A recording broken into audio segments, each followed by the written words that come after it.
And hello guys, once again, welcome back muli sa ating channel. Panibagong araw at panibagong reaction video na naman po ang ating pag-uusapan ngayon. Bago ang lahat, shoutout muna tayo sa ating mga solid Jomcar fans, sa ating mga solid Kalingap supporters.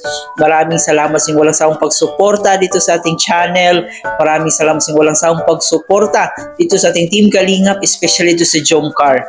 At syempre, yung mga sponsors na rin ng Jomcar, maraming salamat sa hindi nyo pag-iwan. So mula noon hanggang ngayon, grabe, napakasulit nyo po sumuporta dito sa dalawa, no? Yun na nga po, ngayon ay meron tayong pag-uusapan. Ito nga pong sinabi ni Nanay Carlene na si Papa Joms daw ay plastic. At ayon sa ating napag-alaman, itong si Nanay Carlene ay #1 bashers daw ito ni Kalingap Jomar. Sabi niya dito ay plastic daw umano si Papa Joms. Yung last pa niyang sinasabi doon sa kanyang post ay yung mga plastic daw ay dapat daw ipalutang. Ganitong klaseng tao guys na yung mahilig magsimba pero sobrang sama naman ang ugali. Ito yung mga taong plastic, mahilig manghusga, no? Tulad dito ni Nanay Carlene.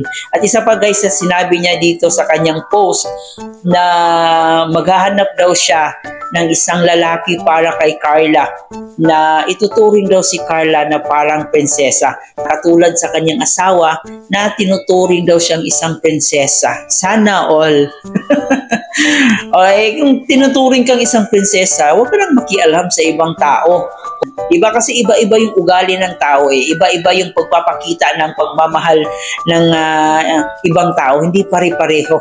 So mamaya ng konti guys ay atin pa yung pag-uusapan kasi parang gusto kong gawing topic itong si Nanay Carlene eh. Bago tayo magpatuloy doon, please don't forget to subscribe sa ating channel, paki-like and share na rin ang ating video at paki-turn notification bell para laging updated every time na mag-a-upload po tayo.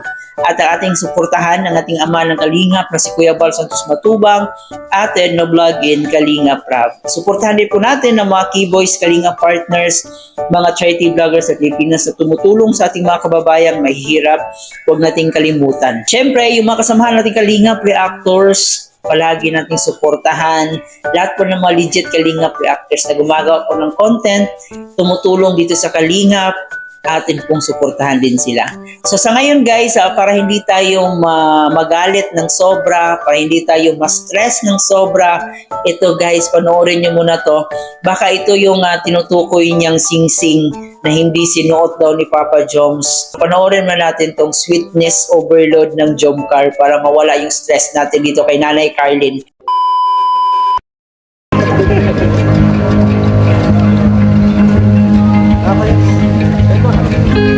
Hello po.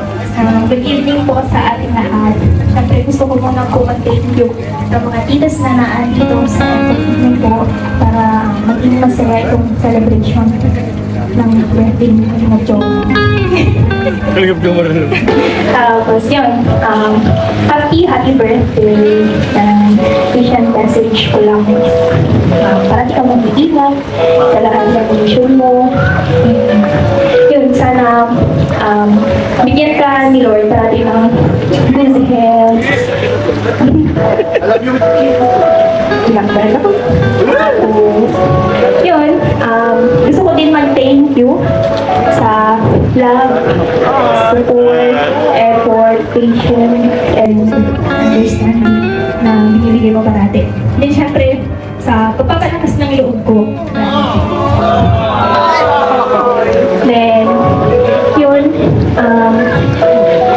sabi ko nga, isa ako sa #1 fan mo, taga-suporta sa'yo. Then, happy ako sa mga achievements na nararating mo, nararating natin. Then, syempre, thank you kay Lord sa mga supporters na patuloy tayong sinusuportahan kasi almost 3 years na tayo dito sa Kalingap.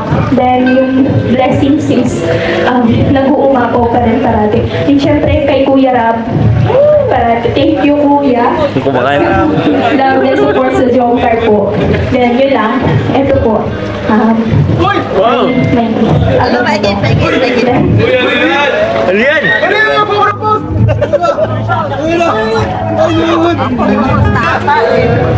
At ang gift na ito po is nagpapaalala. Okay. Love.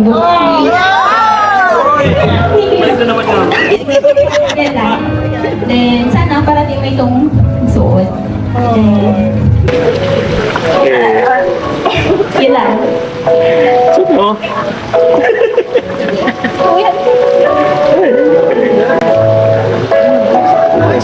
Saan ba? Yun. Ay, do. Yan lang po. Thank you.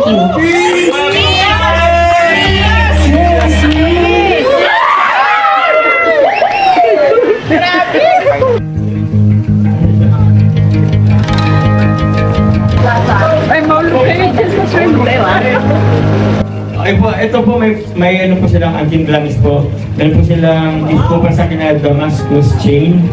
Thank you very much po. Grabe, nalulo ako sa price pero hindi ko sabihin. Salamat po! Thank you very much. Buksan ko po. Kaya pa yun. Pero thank you po Team Glamix. Ay, grabe!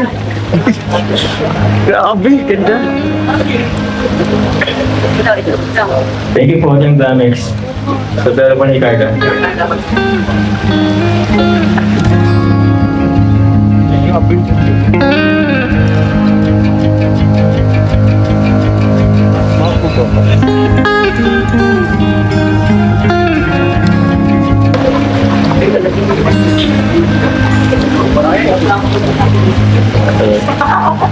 Damascus chain.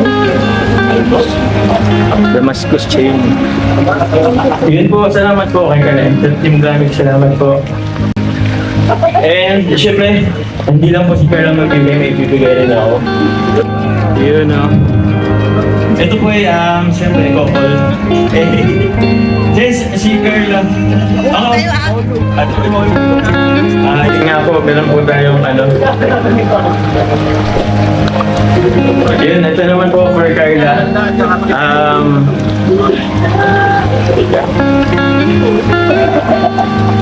From Team Glamix din. Opo, ito po ay Cartier bracelet. So, happy birthday to you rin. Conjugal. So actually itong birthday gift po nila sa amin is pares po kami nilong nito. Couple Cartier bracelet po ng ring and ring and bracelet. So, ito yan po. Ay, naba. Thank you po. Ang ganda. Thank you po.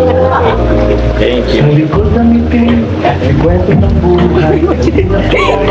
Sa tulong ay walang kapag. Ay mabait at masipag.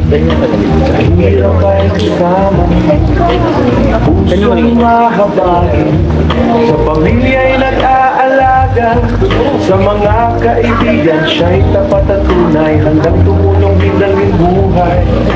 Mula sa bata hanggang sa matatanda, bawat hakbang ay pag-asa. Thank you very Hirap much ay po. pagdapos Thank you po sa masaya. Glamix. team. So yun na nga po guys, no, nakakakilig po ang dalawa and sobrang ang dami pong nagbigay ng regalo dito kay Papa Joms. Parang Saudi gold ata, yun yung Damascus gold, no, yung chain ni Papa Joms, at saka yung bangle ni Carla. Sana all mamahalin yung mga gift.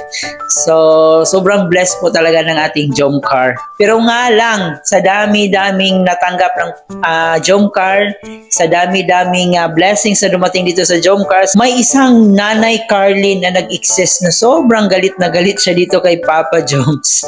Sinabihan pa niya itong plastic daw si Papa Joms. Meron pa siyang suggestion dito na maghahanap na lang daw siya ng lalaki para kay Carla na ituturing daw itong prinsesa. Tulad ng pagturing ng asawa daw niya sa kanya. Sana all tinuturing na prinsesa. So ito lang Nanay Carlin, hindi naman po lahat ng tao pare-pareho eh. Iba-iba po yung iba-iba po yung pinapakita nilang pagmamahal dun sa kanilang partner. At isa pa, itong Jomcar is mag-ano pa lang to sila, mag-boyfriend, girlfriend, mag-shoota pa lang. Kayo po ay mag-asawa na po kayo. So ibig sabihin po, mas malalim na po yung pinagsamahan nyo talaga. Kasi mag-asawa na po kayo eh. And dito sa Jomcar is mag-shoota pa lang po sila. Siyempre, may mga limitasyon pa yan. So, ganun po yung pagkakaiba. Kaya, huwag niyo pong itulad yung Jomcar or huwag niyo itulad si Jomar dyan sa asawa niyo na tinuturing kayong prinsesa. Kasi, magkaiba po ang prinsipyo ng tao. Kaya, huwag niyo pong ikumpara si Papa Joms dyan sa asawa niyo. Magpasalamat na lang po kayo na tinuturing kayong prinsesa ng asawa niyo. So, kaya, huwag na po kayong mangialam sa ibang tao.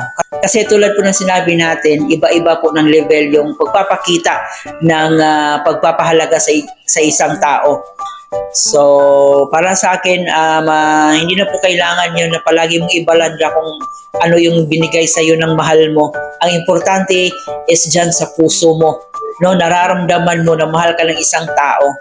At kitang-kita naman po natin si Papa Joms kung gaano niya kahalaga, kung gaano niya kamahal itong si baby Carla niya. So wag na po natin pang questionin pa kasi nakikita po natin yan sa mga kilos pa lang ni Kalingap Jomar. Lahat naman tayo may kanya-kanya pong opinion, lahat naman po tayo may kanya-kanyang desisyon.